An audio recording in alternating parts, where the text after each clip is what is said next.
सो जाने, सुबह जो है उठ के 12 बजे नमाज पढ़ लवांगे, ठीक है।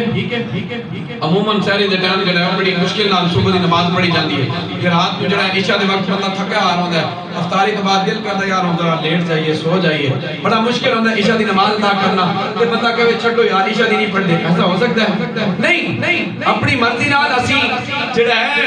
दीन दे अंदर कमी पेशी नहीं कर सकते, इबादत के अंदर कमी पेशी नहीं कर सकते। भाई तू मैं किस बात की बोली, हजरत आदम अलैहिस्सलाम को लेके हजरत ईसा अलैहिस्सलाम तक 1,26,000 कमोबेश नबी ने अल्लाह पाक ने सब वास्ते कायदा साबता उसूल अपना सी, ए जनाब आदम इबादत मेरी होगी, मर्जी भी मेरी होगी, जनाब नूह इबादत मेरी होगी, मर्जी भी मेरी होगी, जनाब इब्राहिम इबादत मेरी होगी, मर्जी भी मेरी होगी, जनाब मूसा इबादत मेरी होगी, मर्जी भी मेरी होगी, जनाब इस्माइल इबादत मेरी होगी, मर्जी भी मेरी होगी, जनाब इदरीस इबादत मेरी होगी, मर्जी भी